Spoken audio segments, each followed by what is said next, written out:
Howdy, my name is Jimmy, hanging outside here next to my wildflower garden. I hope you like it. Some tiny little bees are showing up, so that tells me that the bees are alive, they're being born. I see big ones, I see small ones. There's a beehive somewhere out there in the woods, and they're loving this. So I'm happy to provide for nature. Now, this talk today I want to have about conspirituality. You might have stumbled across this term, but it's basically like another religion, right? We have all these religious thoughts, all these belief systems that people put their faith into.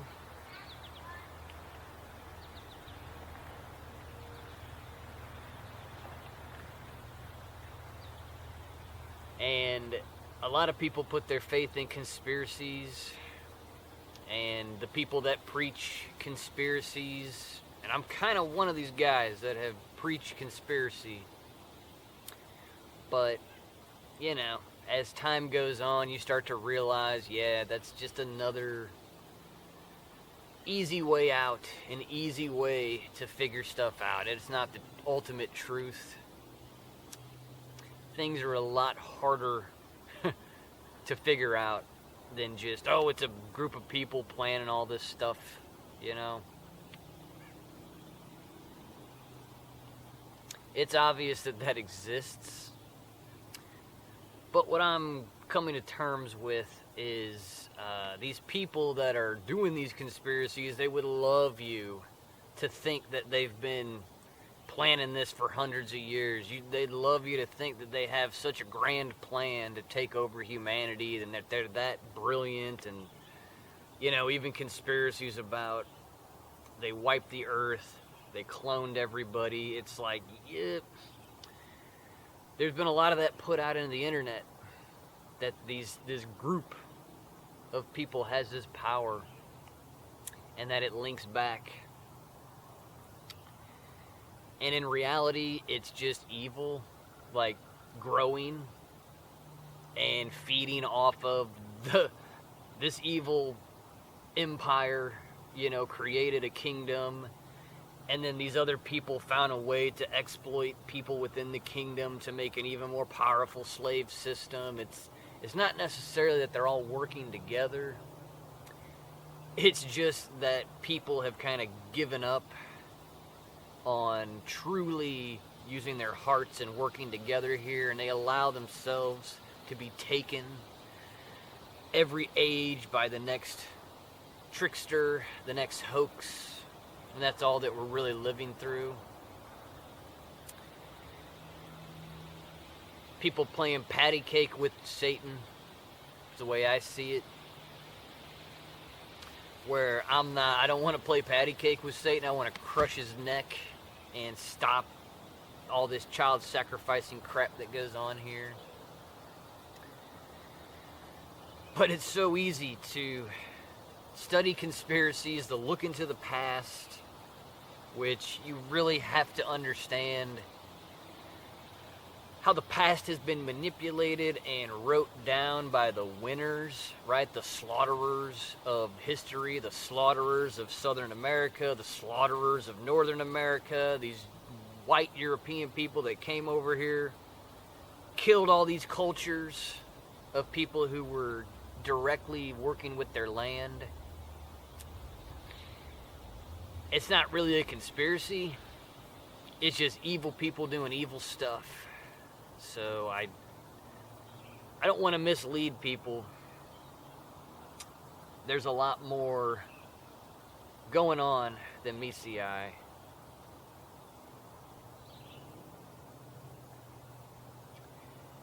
I was getting back into reading the Dune books, and I stumbled onto this passage. I'll put it on the screen, but I'll try to kind of remember what it said.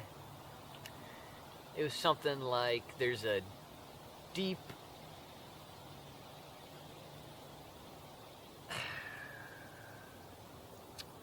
deep within the human subconscious, there's a need for a logical universe that makes sense, right? Like, we really, deep within ourselves, we want to say this all makes sense, and it all adds up to something.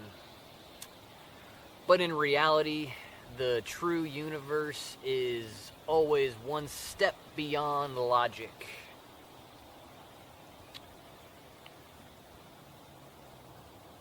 So that passage stuck out to me. It's really... I'm one of these crazy people trying to piece together the world, trying to use my logic, my reason, trying to figure out what is going on, what we can do. And sometimes you really need to read a fantasy book like Dune and have a really wise saying pop out to you that's like, dude, this is not a logical universe. It just isn't. And you can tell because a lot of people live purely off their emotions. They're not really logically thinking much out, right? And so you gotta kind of back up. It's, this talk is really like, hey, what kind of idea have you jumped into for years of your life, for maybe decades of your life, and it just isn't working anymore? You know, I'm sure I am not alone. I think as time goes on, we all start to question ourselves and question our thoughts about this place. And when we have a fixed idea on this place and on things, it really blinds us to what actually is going on. I've been listening to a lot of Professor Zhang and predictive history. I would suggest for you, because there's a great lesson to be learned in about every video that guy puts out. But what I've been focusing on is the game theory side of his talks. So if you start with his game series talks on YouTube and kind of follow that along, I'm on like 8 or 9 by now.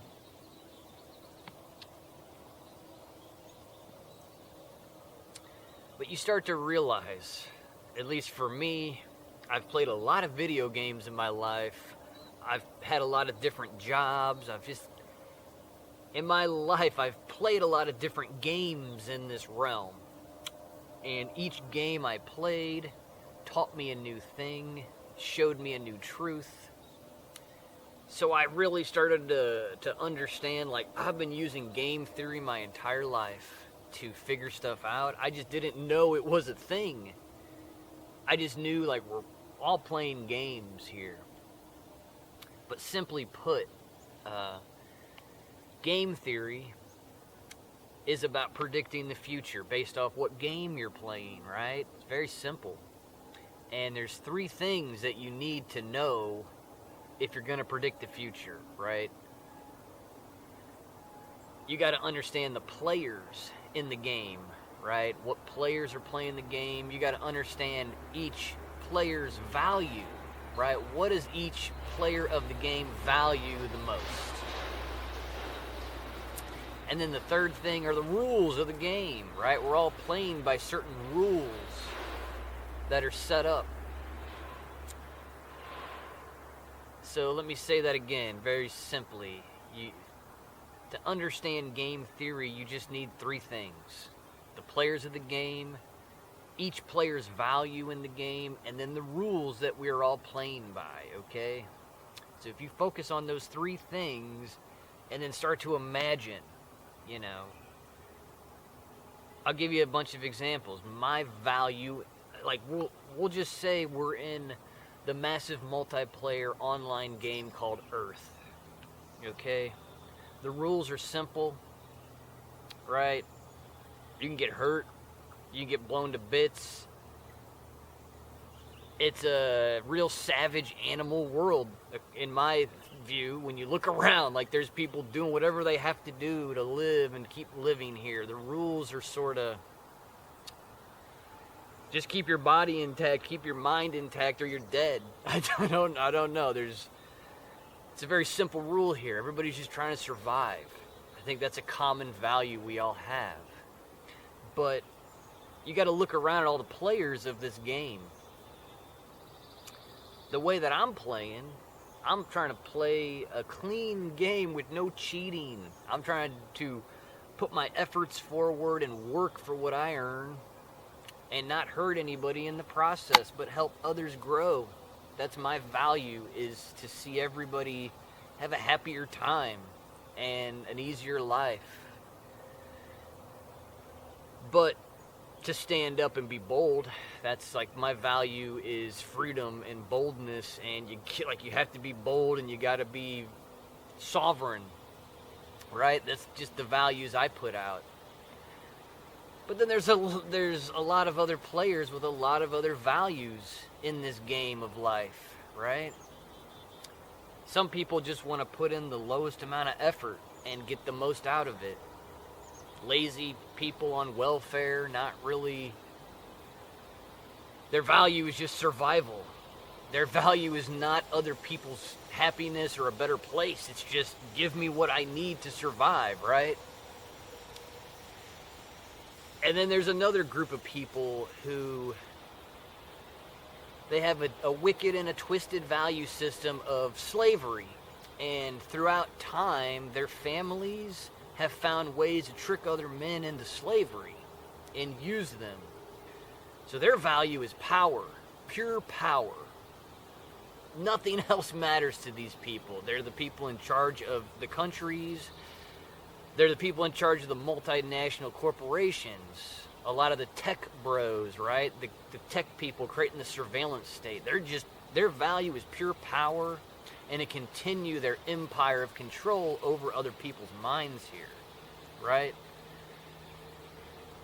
So you gotta think, in this game of life that we're all playing, you got different players and they all have different values, right? And so each of us has a different rule set, right? Like, there's rules that I will not break. But then you think of these people who their ultimate value is power. They have no rules.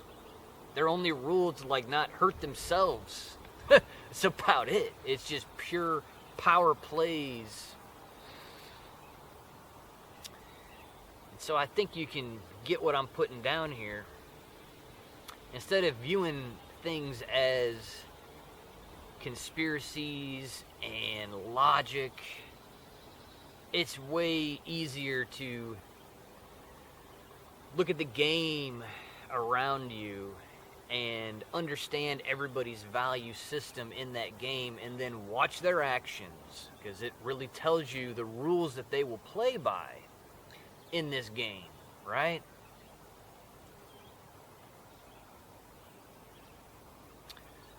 Police, military men, soldiers, right? Like, their value is like they're the hero and they get to commit violence against other people. You know, that's the rules they play by, is they can grab people and do crazy things because they're commanded to, right? By these people in power who make up the rules for the military, for the police. So you've got games within games within games happening. And it reminds me of Dune. Pay attention to the plans within plans within plans. Like, it's not conspiracy, it's game theory. That's kind of what I'm preaching today, is if you want to get to the truth, you gotta understand the game that people are playing.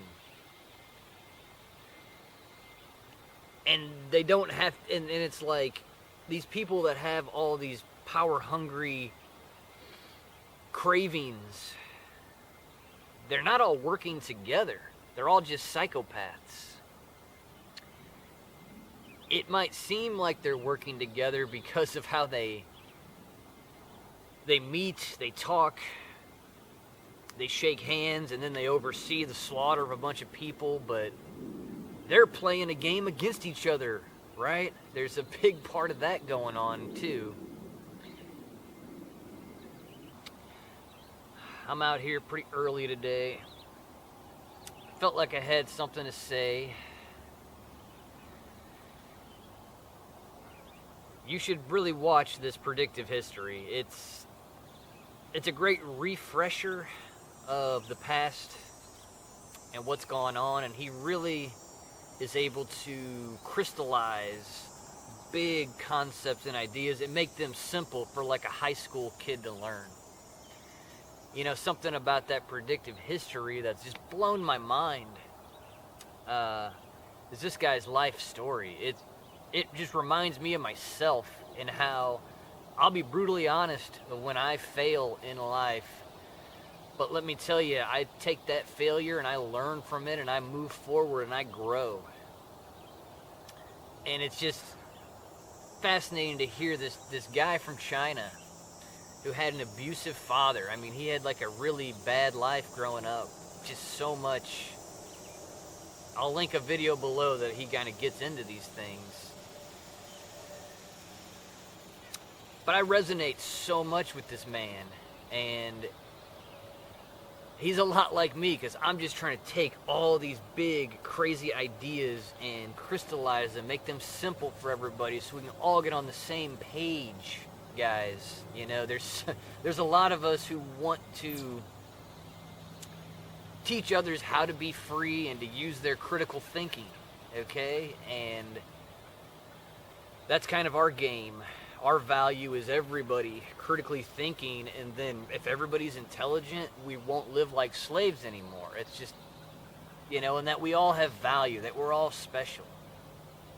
And I just see that spark in Professor Zhang when he's talking.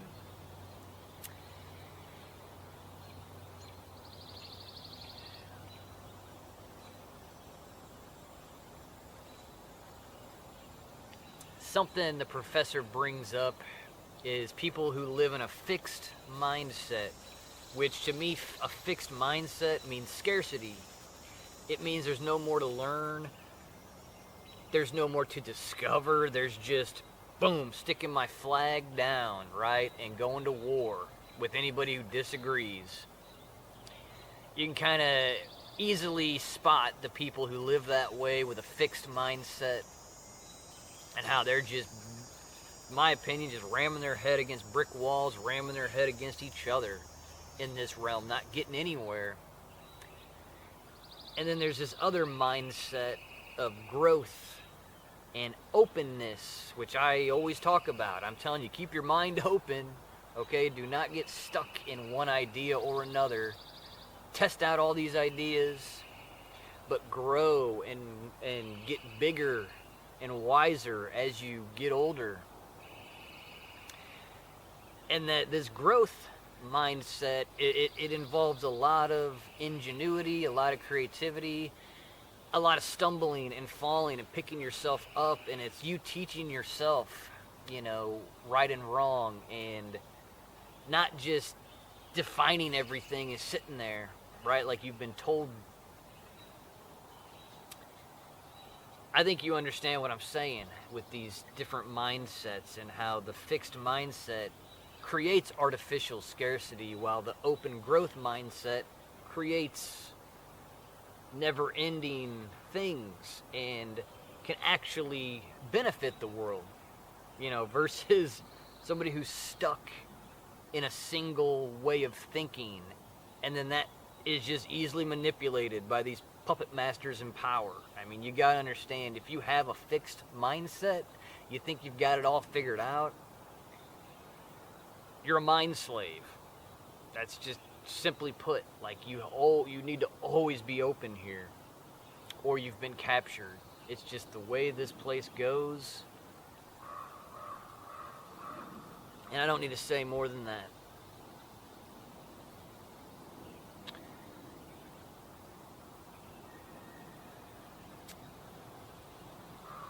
So even though I'm saying, you know, things aren't a big conspiracy, there's still patterns that have emerged throughout history, there's still things that are connecting, okay? There are things that you would not think going on behind the scenes, all right?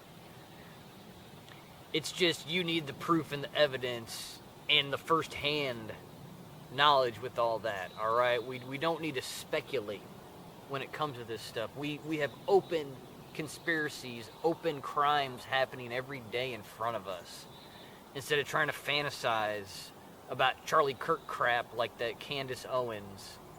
Just gotta say quickly, right? Candace Owens, I will haunt you person, like, you realize the governments know that people are looking to conspiracies to answer everything now. So they put out Candace Owens, they put out Tucker Carlson, they put out these CIA assets to confuse people and try to get them talking about stuff that really don't matter. Everybody knows, like, somebody assassinated Charlie Kirk and it was for government propaganda purposes. Kind of need to end it there. We don't need to go much further, all right? They needed to sacrifice a hero to get the Christians, riled up again because they're going to war with Iran. It's very, very simple. None of that's conspiracy. Look at what's going on. They're sending people out to Iran to get blown up right now. But they need you to believe in God and that you're saving the chosen people or something crazy, so they had to push. The empire loves its religions. It needs its religions, okay? That's all that Charlie Kirk was about. And there's all these conspiracy people on the internet that are just going to sit there and waste your time, all right? And I don't want to do that. I want to give you a perspective maybe you haven't seen, all right? Well, my battery died. I was rambling on. I don't know where it died at, so I'm going to talk about how this new game that we're playing called capitalism was formed. It goes back to the British Empire and how the British Empire ruled the world before the current American Empire, right? So basically, to make a long story short, all right, the British Empire and the bankers, they found a way for people to transfer wealth and bank it after conquering somebody, right? Instead of, like, you conquer a nation, you own the people, you own the resources. That was like the monarchy, like before the British Empire. It was kingdoms and people ruled over their kingdoms, right? That's what was going on in Europe. Well, the British Empire found a way for you to transfer your wealth from nation to nation. So you could be the local elite in China, let's say, during the Opium Wars.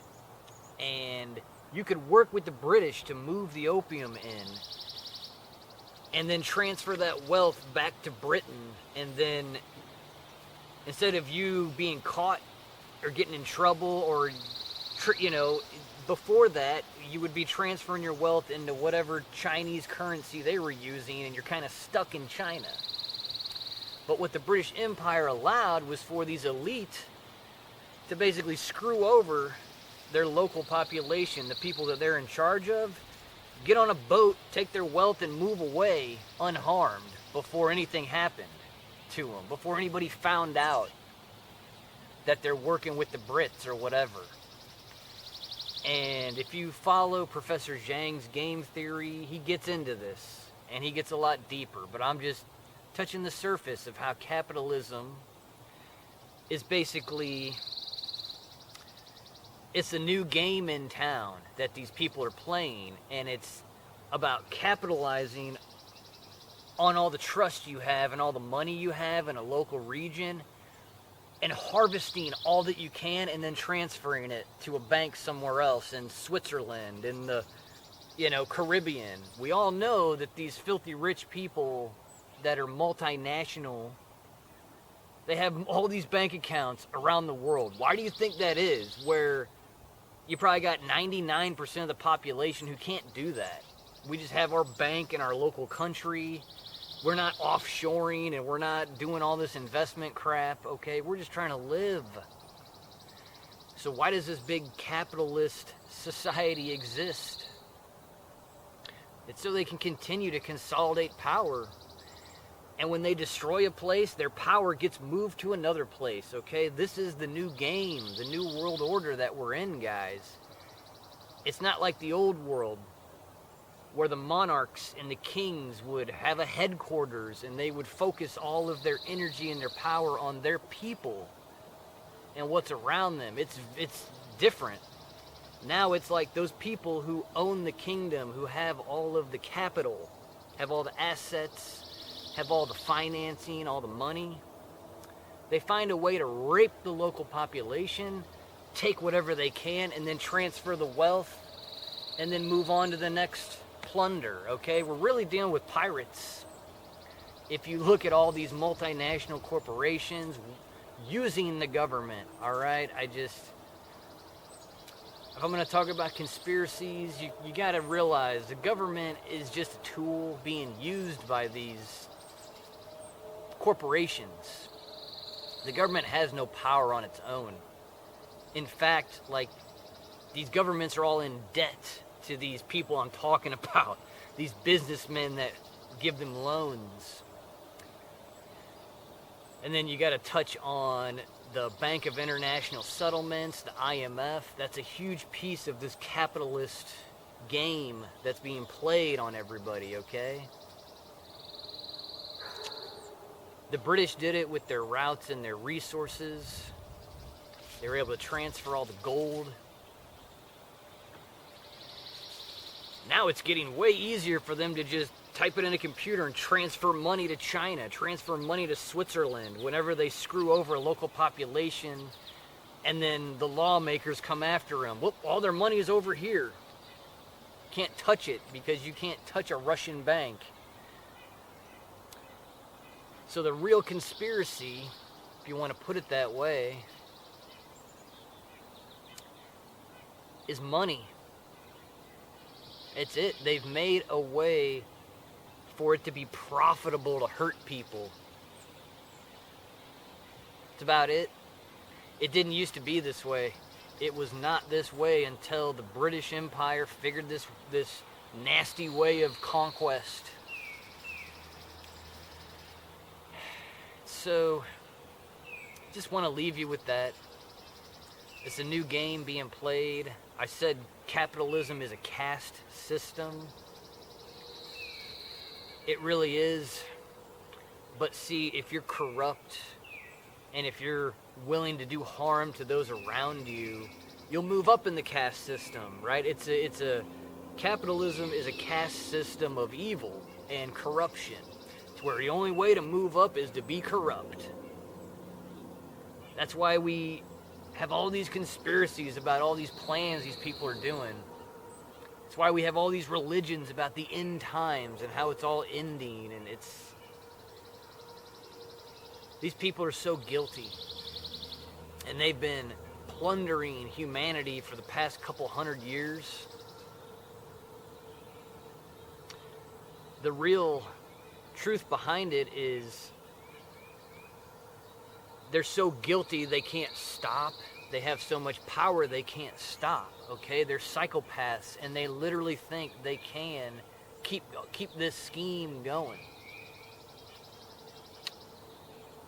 It's what we're all living through, is that they're just trying to transform into the next banking system, a digital banking system, where it'll be easier for these companies to take the wealth and transfer it digitally.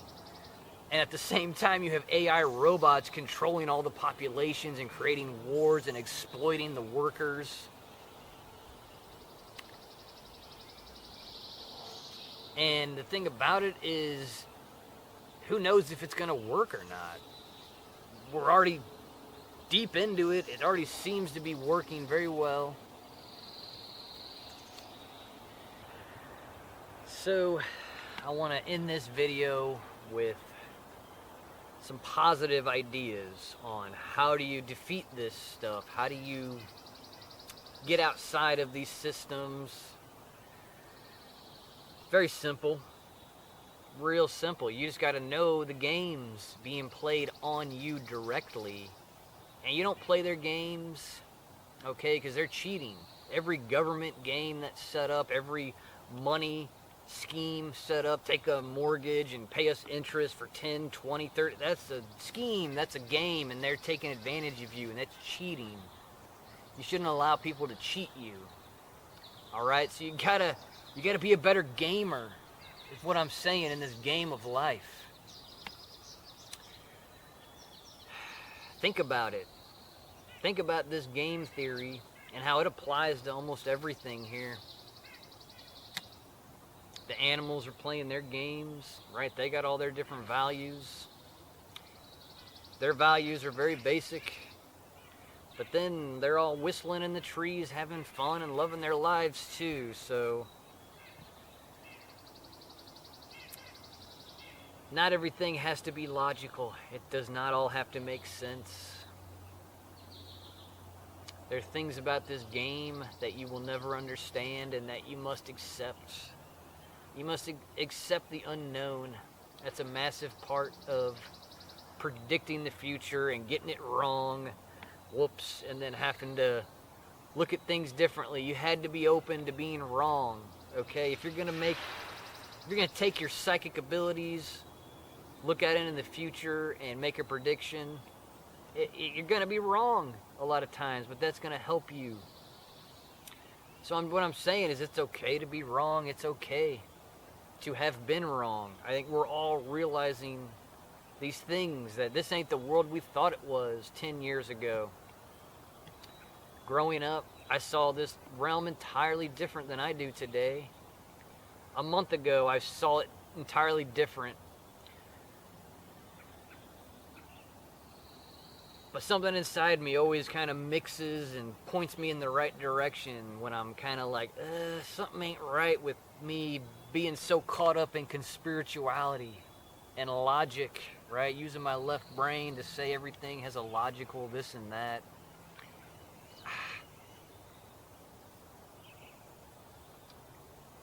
The universe is always one step beyond logic. That's my new saying. That's my new mantra that I'm working on. I don't need to figure everything out. It's been a thorn in my side because we all want certainty in our lives.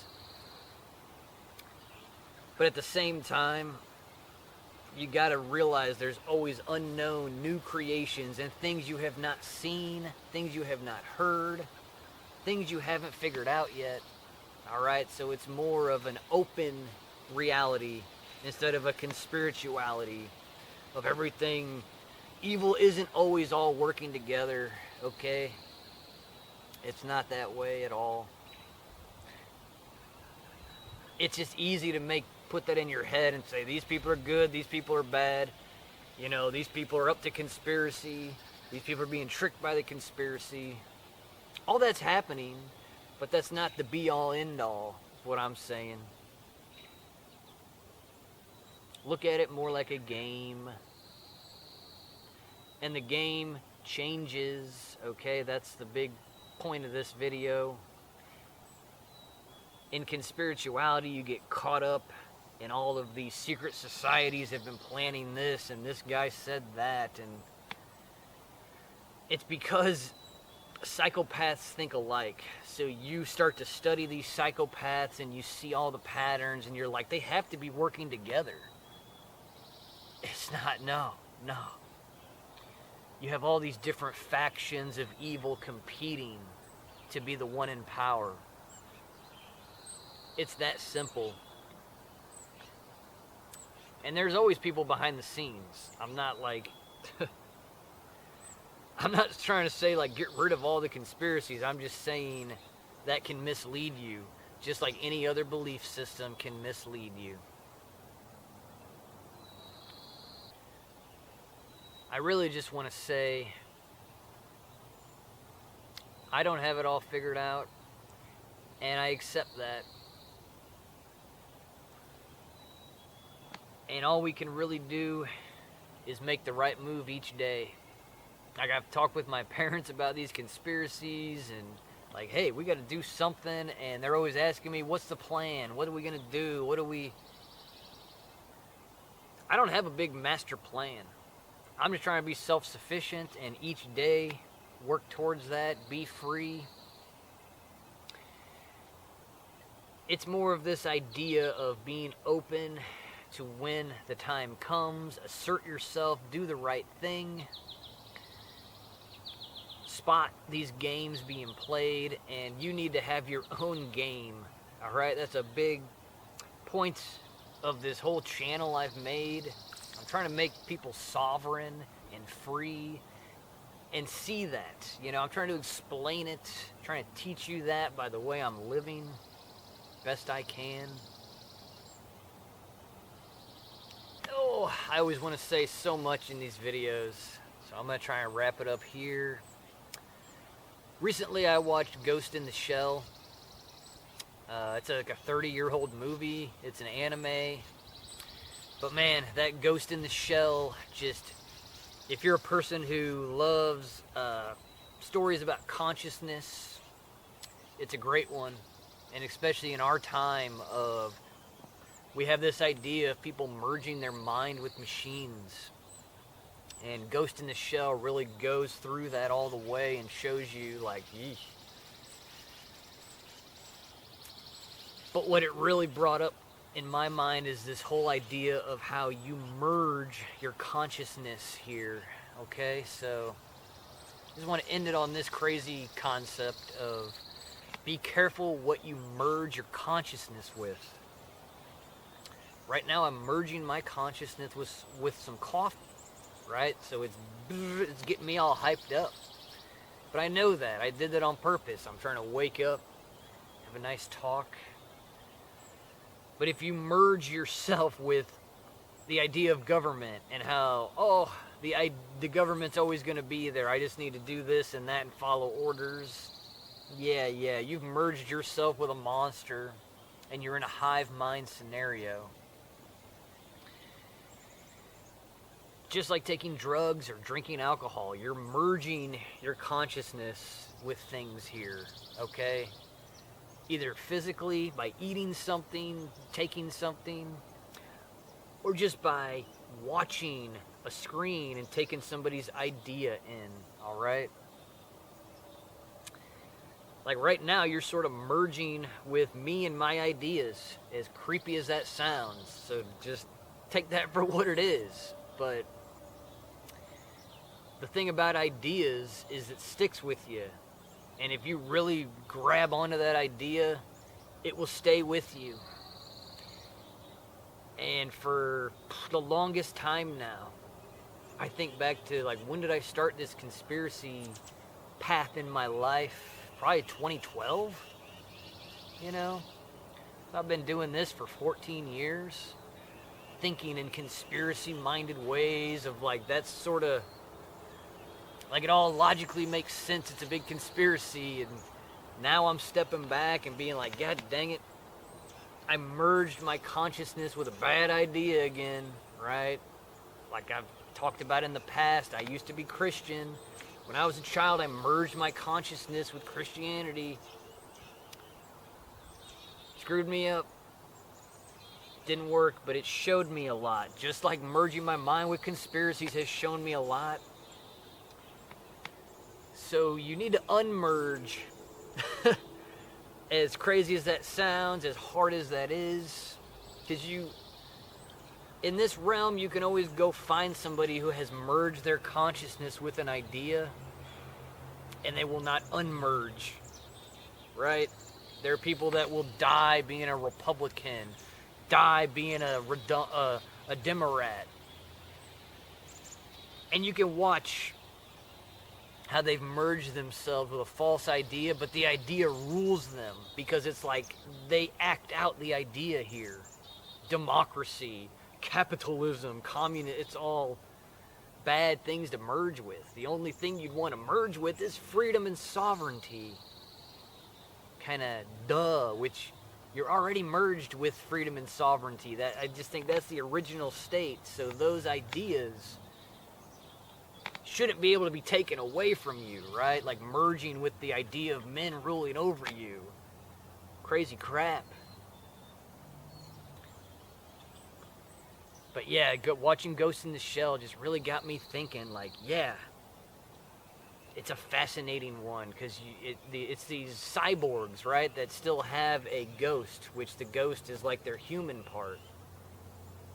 But they basically chose to like take their brain and put it in like a super soldier robot body.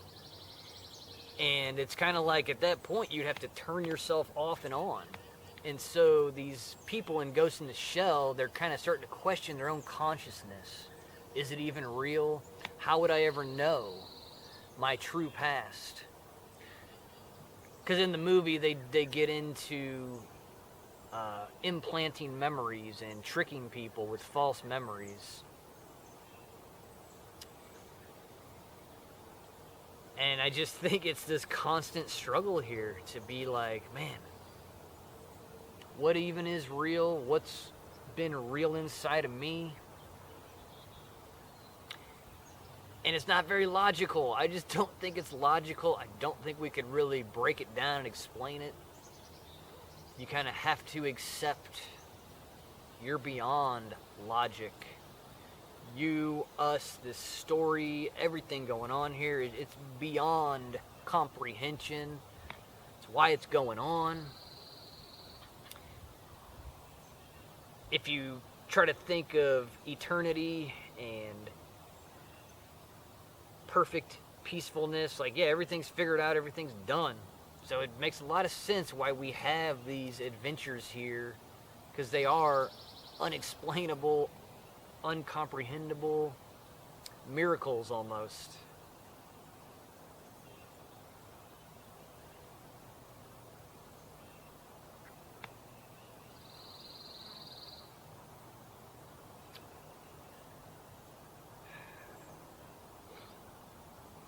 Well, the sun's going away. I've rambled on long enough. I hope you enjoyed this one. I'm going to link some videos below. Kind of get yourself familiar with that Professor Zhang if you haven't. Beautiful guy. Beautiful stories that he tells. And think about it. Somebody who grew up in China and is teaching high school kids in China, you know, about all these things. It's a fascinating take, because you get to listen to somebody who grew up on the whole other side of the world and explain things in a way that you've never heard. And I just thought just listening to a person in China talk about their experiences in China, and then there's high school kids that ask him questions, it just kind of opens you up to like, man, we really are all the same. I could have grown up in China and been just like this guy, thought the way he thought, and have to take the actions he did to find the truth. But hey, watch it or don't, do whatever you want. Be free. Enjoy yourselves in the crazy clown world. I love you.